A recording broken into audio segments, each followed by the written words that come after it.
Hi all, ಇವತ್ತು ಸಾಂಬಾರು ಮಾಡ್ತಾಯಿದ್ದೀನಿ, ಬನ್ನಿ ನೋಡೋಣ. ತುಂಬ ಚೆನ್ನಾಗಿ ತುಂಬ ಟೇಸ್ಟಿಯಾಗಿರುತ್ತೆ. ನೋಡ್ಬೋದು, ಹಸಿ ಕಾಳು, ಬೀನ್ಸ್ ಹಸಿ ಕಾಳು ಸಾಂಬಾರು ಮಾಡ್ತಾಯಿದ್ದೀನಿ. ತುಂಬ ರುಚಿಯಾಗಿರುತ್ತೆ. ದಿನ ಯಾವ ಸಾರು ಮಾಡೋದು ಅಂತ ಯೋಚನೆ ಇದ್ದೇ ಇರುತ್ತೆ ಲೇಡೀಸ್ಗೆ. ಹಾಗಾಗಿ ಈ ರೀತಿನೂ ಒಂದು ಸಾಂಬಾರು ರೆಡಿ ಮಾಡಿ ತುಂಬ ಚೆನ್ನಾಗಿ ಬರುತ್ತೆ. ಬೀನ್ಸ್ ಕಾಳು ಸಾರು, ಹಸಿ ಬೀನ್ಸ್ ಕಾಳು ಸಾರು ಮಾಡೋದ್ರಿಂದ ತುಂಬ ರುಚಿಯಾಗಿರುತ್ತೆ. ಹಾಗಾಗಿ ಇವತ್ತಿನ ವಿಡಿಯೋದಲ್ಲಿ ಬೀನ್ಸ್ ಕಾಳು ಸಾರು ಹೇಗೆ ಮಾಡೋದು ಅಂತ ನೋಡೋಣ. ಇದು ಚಪಾತಿಗೆ, ಪೂರಿಗೆ, ದೋಸೆಗೆ ಎಲ್ಲದಕ್ಕೂ ಚೆನ್ನಾಗಿರುತ್ತೆ. ರೈಸು ತಿನ್ಬೋದು, ಅಷ್ಟು ಚೆನ್ನಾಗಿರುತ್ತೆ. ಈ ರೆಸಿಪಿ ಹೇಗೆ ಮಾಡೋದು ಅಂತ, ಈ ಸಾಂಬಾರು ಹೇಗೆ ಮಾಡೋದು ಅಂತ ನೋಡೋಣ ಬನ್ನಿ. ಈ ವಿಡಿಯೋ ಇಷ್ಟ ಆಗಿದ್ದರೆ ಲೈಕ್ ಮಾಡಿ, ಸಬ್ಸ್ಕ್ರೈಬ್ ಮಾಡೋದಲ್ಲ ವಿಡಿಯೋ ನೋಡ್ತೀರಿ ಸಬ್ಸ್ಕ್ರೈಬ್ ಮಾಡ್ಕೊಂಡು ನೋಡಿ. ಫ್ರೆಂಡ್ಸ್ ಆ್ಯಂಡ್ ಫ್ಯಾಮಿಲಿಗೆ ಶೇರ್ ಮಾಡಿ. ತುಂಬ ಚೆನ್ನಾಗಿ ಬರುತ್ತೆ ಈ ಸಾಂಬಾರು. ಈಗ ಒಂದು ಕುಕ್ಕರ್ಗೆ ಬೀನ್ಸ್ಗಳೆಲ್ಲ ಬಿಡಿಸಿ ರೆಡಿ ತೊಳೆದ್ಬಿಟ್ಟು ಇಟ್ಟಿದೆ. ಇದನ್ನು ಕುಕ್ಕರಿಗೆ ಸೇರಿಸ್ದೆ. ಮತ್ತು ತರಕಾರಿನೂ ಅಷ್ಟೇ, ನಾನು ಆಲೂಗಡ್ಡೆ, ಕ್ಯಾರೆಟ್ ಹಾಕಿದ್ದೀನಿ, 1-2 ಟೊಮೆಟೊ ಹಾಕ್ತಾಯಿದ್ದೀನಿ. ನೀವು ಬೇಕಿದ್ದರೆ ತರಕಾರಿ ಎಲ್ಲ ಥರ ತರಕಾರಿನೂ ಹಾಕ್ಬೋದು. ನಾನಿಲ್ಲಿ ಕ್ಯಾರೆಟು, ಆಲೂಗಡ್ಡೆ ಅಷ್ಟೇ ಹಾಕಿದ್ದೀನಿ. ನೀರು ನೋಡ್ಬೋದು, ಸ್ವಲ್ಪ ನೀರು ಅಂದರೆ ಎಷ್ಟು ತರಕಾರಿ ಎಲ್ಲ ಹಾಕಿರ್ತೀವೋ ಅದರಿಂದ ಸ್ವಲ್ಪ ಮೇಲೆ ಬರಬೇಕು, 1 ಇಂಚಷ್ಟು ನೀರು ಹಾಕಬೇಕು.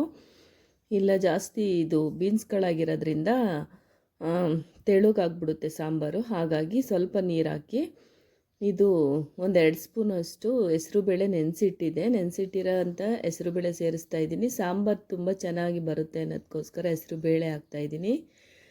ಈಗ 1-2 ಸ್ಪೂನಷ್ಟು ಸಾಂಬಾರು ಪುಡಿ ಹಾಕ್ತಾಯಿದ್ದೀನಿ. ನೀವು ಯಾವ ಸಾಂಬಾರು ಪುಡಿ ಯೂಸ್ ಮಾಡ್ತೀರೋ ಮನೆಯಲ್ಲಿ ಅದೇ ಹಾಕಿ.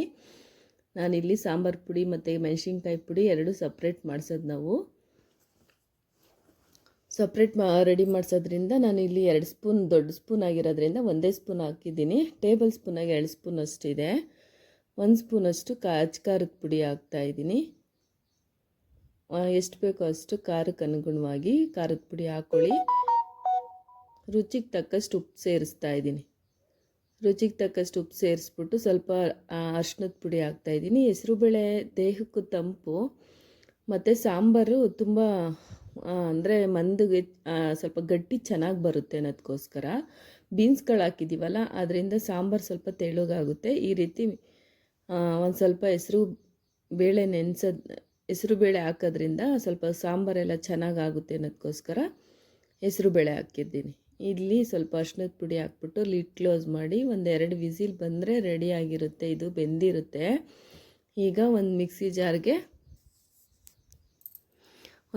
ಜಾರ್ಗೆ ಒಂದು ಕಟ್ ಮಾಡಿರೋ ಈರುಳ್ಳಿ ಮತ್ತು 2-3 ಸ್ಪೂನಷ್ಟು ಹಸಿ ಕೊಬ್ಬರಿನ ಹಾಕ್ಬಿಟ್ಟು ಮಿಕ್ಸಿ ಮಾಡ್ಕೊತಾ ಇದ್ದೀನಿ. ಮಿಕ್ಸಿಲಿ ರುಬ್ಬಬೇಕು.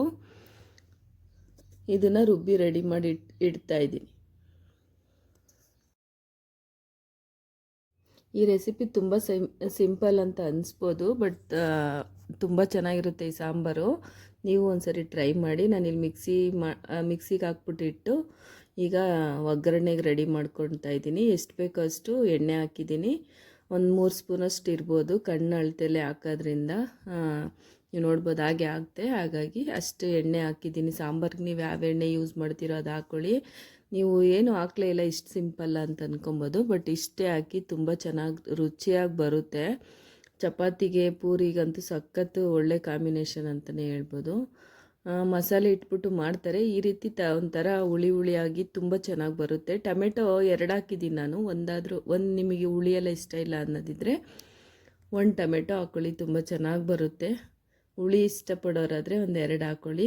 ನಾನು ಇಲ್ಲಿ ತರಕಾರಿ ಸಾಂಬಾರು ಥರ ಟೇಸ್ಟ್ ಬರೋದು ಇದು ಸಾಂಬಾರು.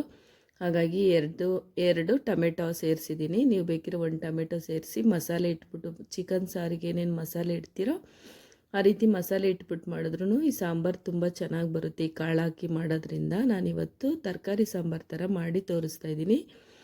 ನೀವು ಇದೇ ರೀತಿ ಟ್ರೈ ಮಾಡಿ. ಚಪಾತಿಗೆ, ಪೂರಿಗೆ, ರೈಸ್ ಎಲ್ಲ ತಿನ್ಲಿಕ್ಕೆ ಸಖತ್ತಾಗಿರುತ್ತೆ ಟೇಸ್ಟ್ ಎಲ್ಲ.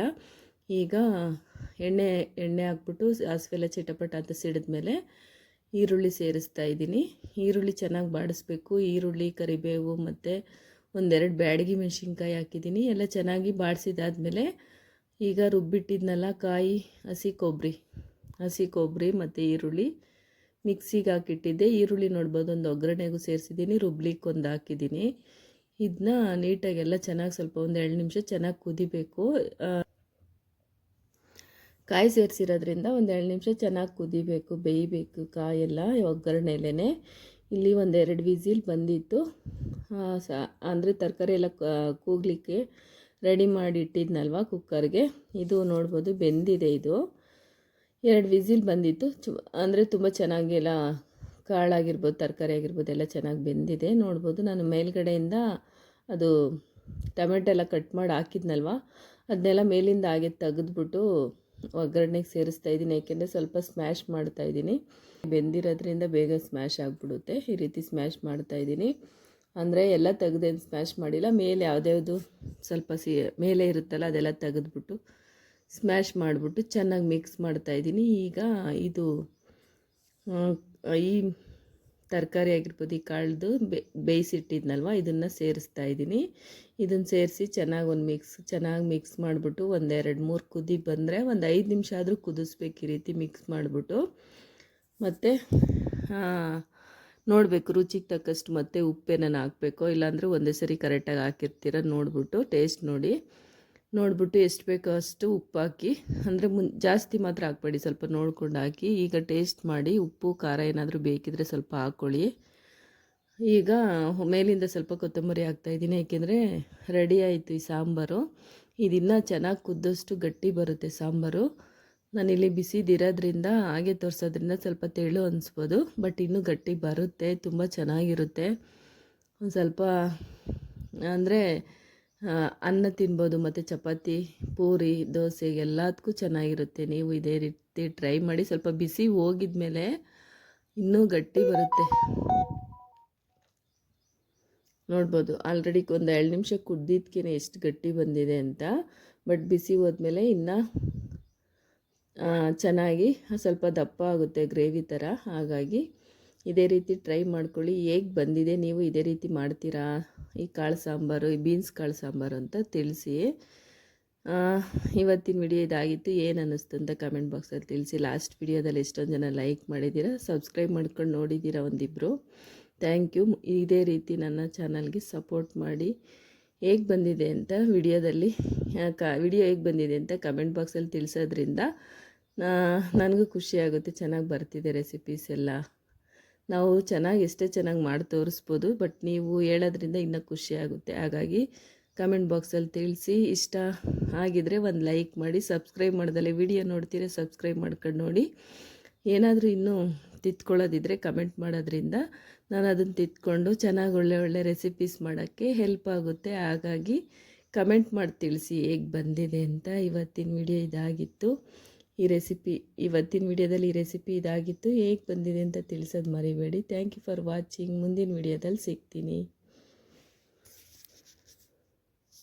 ಯಾರೆಲ್ಲ ಲೈಕ್ ಮಾಡಿಲ್ಲ ಈಗಲೇ ಒಂದು ಲೈಕ್ ಮಾಡಿ. ಸಬ್ಸ್ಕ್ರೈಬ್ ಮಾಡ್ತಲೇ ವಿಡಿಯೋ ನೋಡ್ತೀರಿ, ಸಬ್ಸ್ಕ್ರೈಬ್ ಮಾಡ್ಕೊಂಡು ನೋಡಿ. ನಾನು ವಿಡಿಯೋ ಹಾಕಿದ ತಕ್ಷಣ ನೋಟಿಫಿಕೇಷನ್ ಬರುತ್ತೆ. ಹಾಗಾಗಿ ಸಬ್ಸ್ಕ್ರೈಬ್ ಮಾಡ್ಕೊಂಡು ನೋಡಿ. Thank you for watching. ಮುಂದಿನ ವಿಡಿಯೋದಲ್ಲಿ ಸಿಗ್ತೀನಿ, ಮುಂದಿನ ರೆಸಿಪಿಲಿ ಸಿಗ್ತೀನಿ. Thank you.